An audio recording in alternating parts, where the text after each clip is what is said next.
Bonjour les enfants. Donc toujours dans le cadre de notre petit voyage en Australie, où nous avons lu la petite fille qui voulait aller voir qui voulait voir le désert et dont je vous ai donné l'histoire en photocopie. Je vous invite à petit la lire un peu tout seul, un peu avec vos parents. Et à la suite de l'histoire, ça c'est dans le dossier. C'est dans le dossier jaune, celui qui a une petite pastille jaune. Donc là, je vous invite à, dès que vous en avez le temps, essayer de lire. C'est d'abord l'histoire.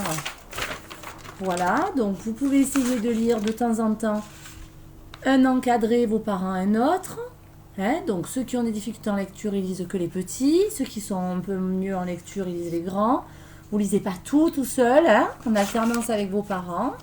À la fin de l'histoire, regardez. Voilà, ça, il y a marqué fin. C'est la fin de l'histoire. Et juste derrière, il y a les fiches pour travailler la compréhension, c'est-à-dire vérifier si on a compris l'histoire. Donc d'abord, il faut lire l'histoire, ou en tout cas lire les premières pages et faire juste les 2 ou 3 premières fiches, comme je l'avais marqué en devoir pour le week-end du 1er, 2 et 3 mai.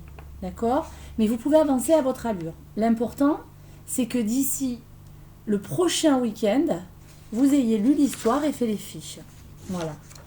Donc, dans le cadre de notre projet sur l'Australie, je vous avais lu cet album, donc après je peux aussi vous inviter à réécouter l'histoire. Une histoire, on l'écoute autant de fois qu'on en a envie. Donc il y a les vidéos sur le blog. J'ai commencé et je n'ai pas terminé il n'y a pas. Donc il n'y a pas, je le continuerai dans la prochaine vidéo. Et là, aujourd'hui, nous allons continuer ce dossier qui est le dossier rose sur l'Australie. Donc dès que vous avez du temps, vous pouvez colorier. Là, c'est à la manière des aborigènes, c'est-à-dire on fait plein de traits et de points. Voilà.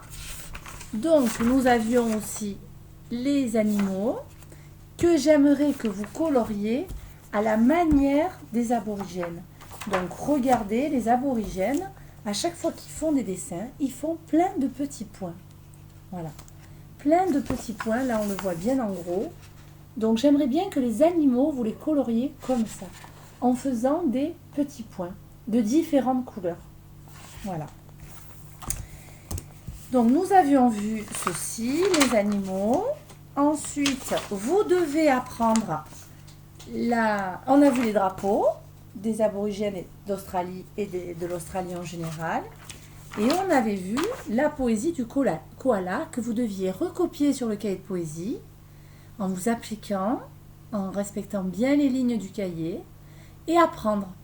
Et vous entraîner à dessiner un koala aussi sur la page de dessin. Je vous avais demandé depuis plus d'une semaine de lire ce documentaire et de répondre à la fiche de questions. Donc là, aujourd'hui, on va le faire ensemble. Donc, je vais vous le lire.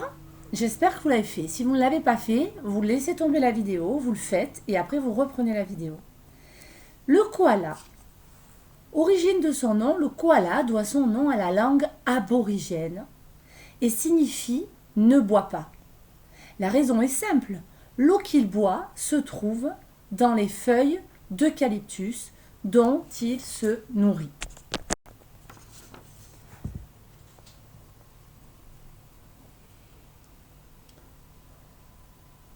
Faisons connaissance avec le koala. Le koala vit uniquement en Australie.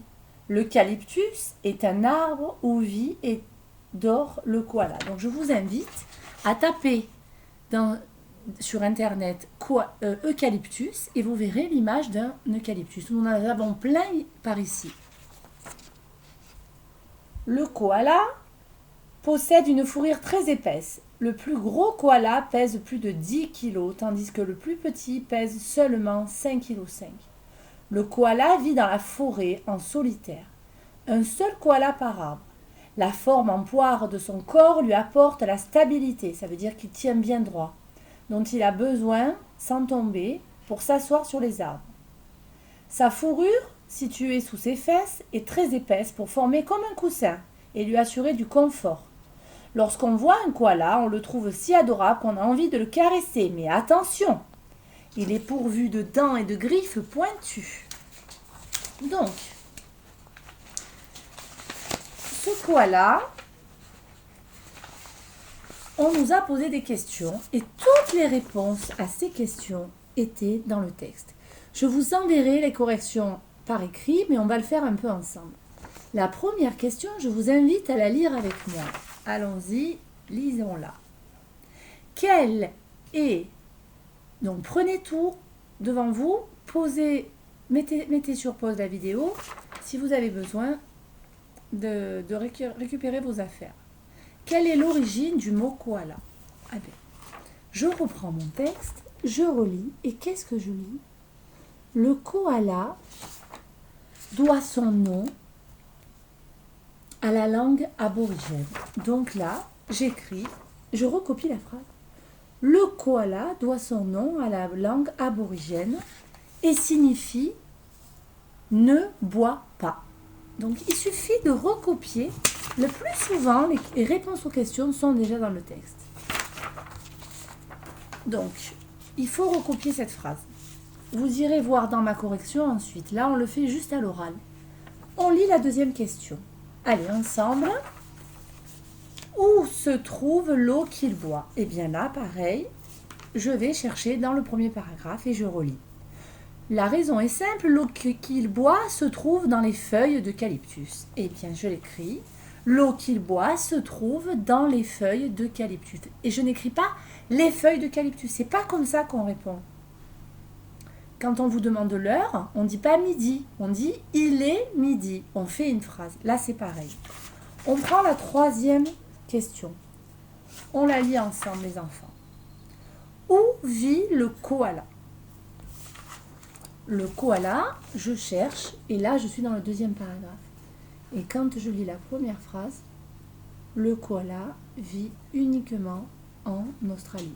Eh bien, je la recopie tout simplement. Quatrième question. On la lit ensemble. C'est parti. Je vous écoute. Combien pèse le plus gros koala? Et vous avez vu que toutes les questions se terminent par ce signe de ponctuation qui s'appelle le point d'interrogation. Donc, combien pèse le plus gros koala? Et là, je relis mon texte, je cherche à quel endroit on me parle du poids. Et je repère, je ne suis pas obligée de tout relire. Et là, je vois qu'il y a des numéros. Alors, je relis. Et je vois, le plus gros koala pèse 10 kilos. Donc là, j'écris une phrase. Le, qui commence par une majuscule, plus gros koala pèse. Et comme j'ai le modèle, je ne fais pas de faute parce que j'ai le modèle. Ensuite, on passe à l'exercice 2. Réponds par vrai ou faux. Nous lisons ensemble. Première, j'aimerais bien que vous preniez votre feuille et que vous lisiez en même temps que moi. Alors je vais un peu doucement, hein. Koala se nourrit de feuilles d'eucalyptus. Vrai ou faux? Normalement, vous l'avez déjà fait, hein. Donc, si je me souviens bien ce que je viens de lire dans le texte, c'est vrai. Deuxième phrase, on lit ensemble. Le koala a des plumes très épaisses. Est-ce qu'il a des plumes? Faux. Il a des poils. Troisième phrase. Le plus petit koala pèse 5,5 kg. Et là, je vais chercher dans ma feuille et je vois. Donc, c'est vrai. Quatrième phrase. Le koala, lisez avec moi, vit dans la savane. Et là, je vais chercher dans le texte et je trouve dans un endroit, le koala vit dans la forêt. Donc, c'est la forêt, c'est pas la savane. La savane, il y a beaucoup moins d'arbres que dans la forêt. Donc, c'est faux. Je lis l'avant-dernière phrase. Le koala vit tout seul dans son arbre. Et là, je vais chercher et je me souviens qu'on m'a dit que pour chaque arbre, il y avait un seul koala. Chacun a son arbre. Donc, c'est vrai. Et la dernière, la fourrure sous ses fesses est en forme de poire. Et là, je vais chercher si je ne me souviens pas. Et je regarde. Sa fourrure située sous ses fesses est très épaisse et en forme de coussin. Coussin, c'est pas une poire. Donc, c'est faux. Voilà, donc vous pouvez vous corriger. Et si vous ne vous souvenez plus, je mettrai la correction sur le blog. Voilà, donc là, vous savez tout sur le koala. Si vous n'avez pas appris la poésie, apprenez-la. Si vous ne l'avez pas recopiée, recopiez-la.